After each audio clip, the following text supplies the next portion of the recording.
dalam rangka memberikan informasi cuaca maritim secara cepat, tepat, luas, dan mudah dipahami.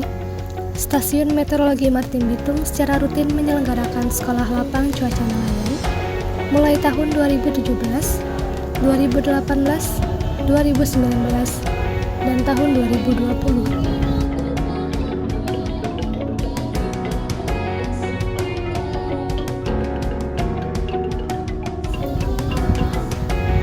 Penyelenggaraan SLCN ditujukan kepada stakeholder perikanan seperti penyuluh perikanan, nelayan tangkap, dan pembudidaya yang berada di wilayah tanggung jawab Stasiun Meteorologi Maritim Bitung.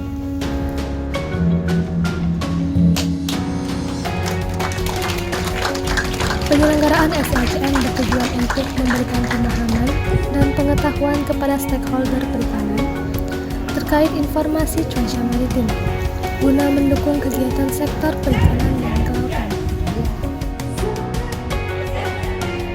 Dengan diselenggarakannya SLCN diharapkan penyuluh dan nelayan dapat keterampilan mengakses informasi cuaca dan iklim maritim, meningkatkan pengetahuan dan keterampilan nelayan dalam memanfaatkan informasi cuaca dan iklim maritim guna antisipasi dan adaptasi terhadap dampak fenomena iklim ekstrim. Nelayan mampu memanfaatkan informasi cuaca dan iklim untuk meningkatkan ekonomi dan angin utara. diri. Jadi angin keras, tiba-tiba turunnya hujan keras, anginnya langsung hilang. Itu terjadinya dari mana atau bagaimana ya? Jadi kan sementara terjadi kita bisa bilang ke nelayan, misalnya di sini kalau dia begini daerah tangkapannya jangan ke situ atau pindah ke sini. Apakah itu ada bisa ditarik informasi dari proses ini? Itu yang pertama. Yang kedua, awan CB ini Bu bisa direkayasa atau dibuat Bu? Karena maksud saya kalau memang dia sampai dia bisa menghasilkan es, apa salahnya kalau nelayan nggak perlu bawa es dari darat kan, langsung saja ke laut kita bikin ini awan CB dapat es. 5 tahun lalu terjadi angin kencang lalu turun salju, bintik-bintik kristal es 5 tahun lalu. Itu penyebabnya apa? Setelah diselenggarakan rutin selama 3 tahun berturut-turut, alumni Sekolah Lapang Cuaca Nelayan terus menggunakan layanan informasi cuaca maritim, baik menggunakan aplikasi Info BMKG maupun melalui WhatsApp Group.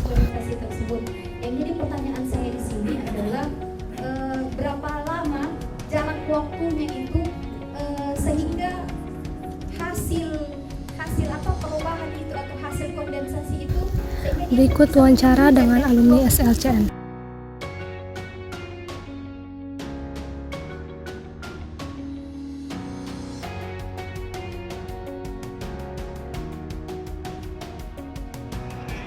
Biasanya mereka pergi melaut, ada kalanya pulang, tidak membawa hasil karena sampainya mereka di laut sudah bergelombang atau angin kencang, makanya mereka tidak bisa melaut. Maka pulang mereka tidak membawa hasil karena mereka sudah mengetahui tentang ilmu yang saya transfer, yang saya dapat dari sekolah lapang. Akhirnya mereka bisa melaut dengan perkiraan, dengan ilmu yang mereka dapat. Mereka dapat melalui sekolah lapang.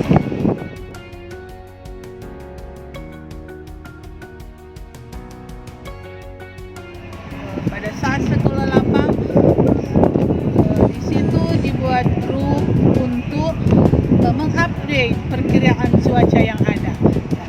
Dari hasil dari WA itu, setiap ada pemberitahuan tentang gelombang atau curah hujan yang terupdate setiap hari dari BMKG, saya bagikan kepada nelayan. Akhirnya mereka bisa melaut sesuai dengan yang mereka inginkan.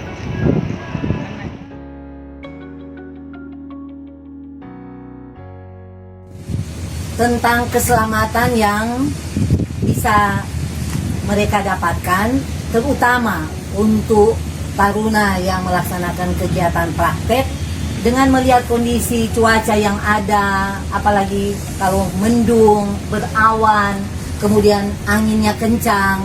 Mereka sudah bisa menentukan apakah mereka akan melanjutkan kegiatan praktek laut atau mereka tunda dulu menunggu kondisi cuaca yang baik untuk mendukung mereka melakukan kegiatan praktek di laut.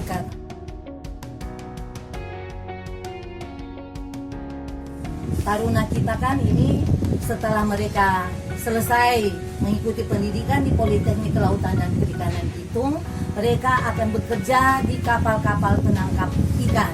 Mereka akan menjadi perwira di kapal penangkap ikan, sehingga sebagai seorang perwira kapal mereka bisa melakukan praktek penangkapan atau melakukan operasi penangkapan. Kalau mereka sudah bisa mengidentifikasi kondisi cuaca yang baik, maka mereka akan melakukan operasi penangkapan, mendapatkan hasil yang baik, hasil yang banyak dalam kegiatan operasi penangkapan. Tentu dengan sendirinya mereka akan mendapatkan kesejahteraan, mendapatkan pendapatan yang baik, sehingga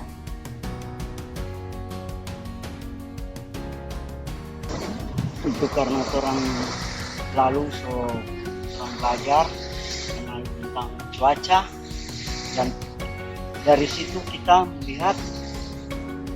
belajar melihat bahwa kalau ada gelombang yang besar, orang boleh mencari laut yang di mana yang orang mesti akan, dan boleh mencari. Tapi orang mencari jalan yang lain, tempat lain.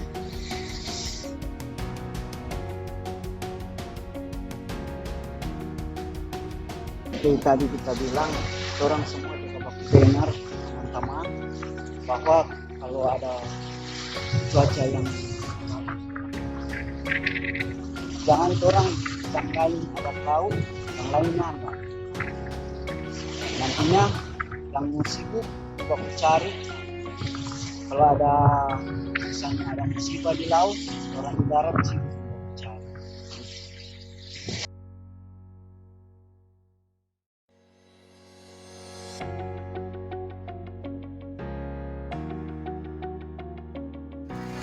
Ya, kalau biasanya di sini lihat arah angin. Kalau angin kencang itu sudah diketahui dari awan. Biasanya awan sering tutup gunung itu. Kalau dia sudah tutup gunung, ya, ini arah yang ke laut itu. Karena orang sudah tahu pasti malam dia keras angin.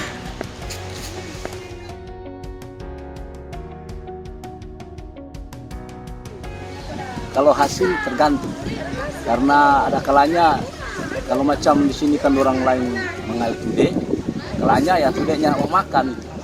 Jadi sering terjadi ya belum makan tude, belum ada hasil, so jadi gitu. Itu juga kalau jari. Kalau jari kan biasanya pelaku semua lari di laut. Jadi jelas dia mesti pulang karena tanam apa di laut kalau ada berlalu.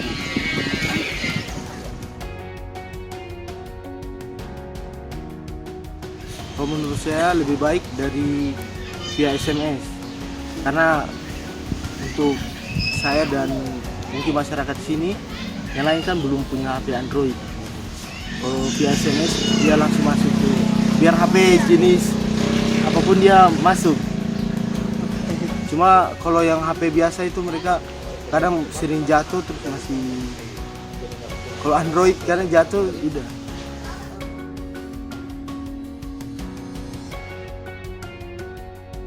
Motivasi saya biar menambah pengalaman baru dari rekan-rekan ini, dan supaya lebih paham bagaimana dengan ada tentang cuaca begitu, angin atau gelombang, supaya kita bisa tahu kan bagaimana kalau di kondisi saat angin besar kita nggak boleh ke laut, atau kalau udah di laut kita harus cepat-cepat pulang.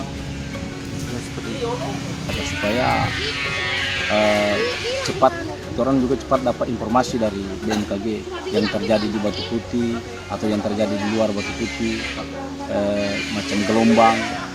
Karena nelayan di sini juga ke lautnya cuma di Batu Putih, sampai ke daerah Minut, sampai ke daerah Manado. Apalagi kan dia jenis pejeko ini, dia ke laut jauh sampai ke Sangir, sampai ke Tagulandang. Jadi setidaknya kalau orang ikut dalam grup ini, yang ada mungkin di sana, orang boleh tahu deh keadaan cuaca.